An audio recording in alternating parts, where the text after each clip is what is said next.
সকাল হতে না হতেই মাম্মামকে রেডি করিয়ে বেরিয়ে পড়লাম একটা স্বপ্ন পূরণের উদ্দেশ্যে।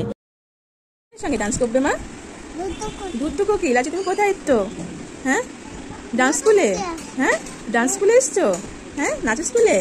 হ্যাঁ হ্যাঁ হ্যাঁ, মজা হবে। হ্যাঁ, খুব মজা হবে। হ্যাঁ, কেমন করে নাচ করবে? হ্যাঁ হ্যাঁ, খুব মজা হবে, খুব মজা হবে। কেমন করে গান নাচ করবে?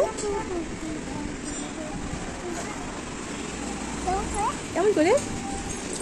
ফুলে ফুলে ফুলে ফুলে ফুলে ফুলে ঢলে।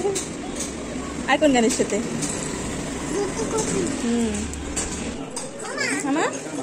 কিছু না, ওই দিদিদের দুটো দিদিরা ডান্স করছে তো ভেতরে, তুমি ডান্স। পাখি যখন জন্মেছিল তারপর মনে মনে ভেবেই রেখেছিলাম যে ও বড় হলে ওকে নাচ শেখাবো।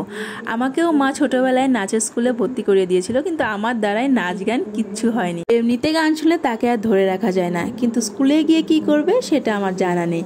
এখন আমরা স্কুলে মাম্মামকে অ্যাডমিশন করিয়ে দিয়েছি। আমার শুধু একটাই ভয় ছিল, প্রথম দিন যেন কান্নাকাটি না করে। পাখিকে যেদিন প্রথম স্কুলে নিয়ে যাই সেদিন যা কেঁদেছিল আমার এখনো মনে আছে। তো ওটাই আমার ভয়, আর ওটাই হয়েছিল। ও 10 মিনিট মতো থেকে বেরিয়ে এসেছিল কান্নাকাটি করে। মেয়ের মা হওয়ার পর কবে যেন মায়ের ইচ্ছাটা আমার মধ্যেও প্রকাশ পেল।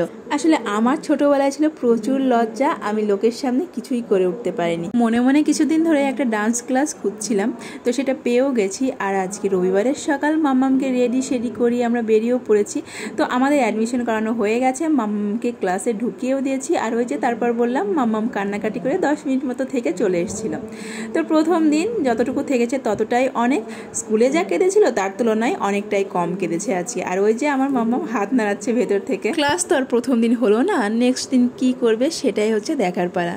তো সামনের সপ্তাহে আবার মাম্মামকে নিয়ে আসবো এখানেই, আর দেখি আমি আমার মায়ের মতো ব্যর্থ হই নাকি সফল হই।